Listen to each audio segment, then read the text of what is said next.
Scientists have discovered a cave painting that may be the oldest known example of visual storytelling. The cave painting found on the Indonesian island of Sulawesi depicts human-like figures in a hunting scene. Griffith University's Professor Adam Brum is part of the team behind the discovery, and he joins us now. Good morning. Thanks for your company. No worries. Good morning, Dan. This looks like an absolutely extraordinary discovery. What was your first observation when you saw it? Yeah, look, I was blown away. Well, first of all, I was quite relieved to actually get into the cave itself because it's quite difficult. You have to make a fairly difficult climb up this cliff face and then clamber into this very narrow opening, which my bum got stuck in. So it was quite difficult to get into it. But once you're in this cave, and there's also a few dangerous parts of climbing across these chasms. But once you're in and once you see this rock art, it's just incredible. It's this depiction of this pig confronting or interacting with these three human-like figures. It's a very interesting story going on there, and we've dated it to at least 51,200 years ago, making it the oldest known representational art in the world, the oldest depiction of something that is like from real life. So it's an amazing discovery. Yeah, and what does it tell you about what was happening in that community, in that country, that part of the world at that time? I think it tells us that storytelling, imaginative storytelling, was a very important part of this early human culture on this island in Indonesia. So right on Australia's doorstep.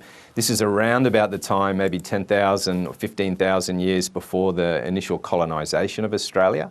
But what we're seeing here is this early people who had storytelling at the heart of their culture.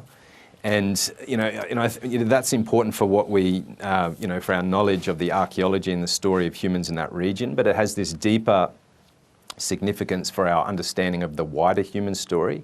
Human evolution. In human evolution, storytelling has been a massive part of our success as a species. But not just telling stories about what happened last week or exchanging gossip or information of that nature, but telling imaginative stories, creative stories, myths, folk tales, dreamlike stories about things that never happened. That's extremely important. And I think what we might be seeing here, we have to be careful as archaeologists not to overinterpret, but I think we're seeing one of the earliest known images of a story of that nature. And that is profound, the sort of insight that it provides into the early human story, ultimately. Yeah, it's quite extraordinary, isn't it? Tell me, how did you come to find this? Was this something that the surrounding communities had known about and had been a part of their more contemporary story as well? It's located quite close to an urban area or a village. We don't think the locals knew about it because it's in quite a difficult to reach cave, as I mentioned before. We haven't really seen any evidence that recent people have gone into there. It was discovered by our Indonesian colleagues, professional archaeologists who are involved in regular surveys of the area to look for more rock art to help to protect it and conserve it.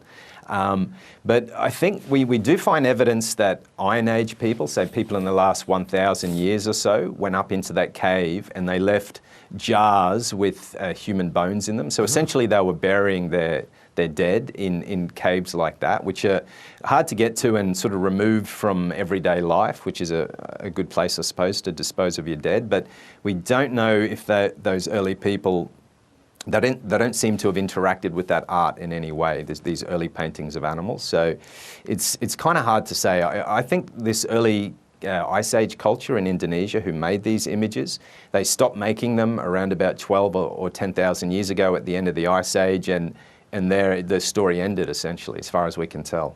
Yeah, well, it's going to be very exciting to see what your research finds going forward. Professor Adam Brum from Griffith University's Australia Research Centre for Human Evolution. Thank you so much for your time this morning. Thank you, Dan.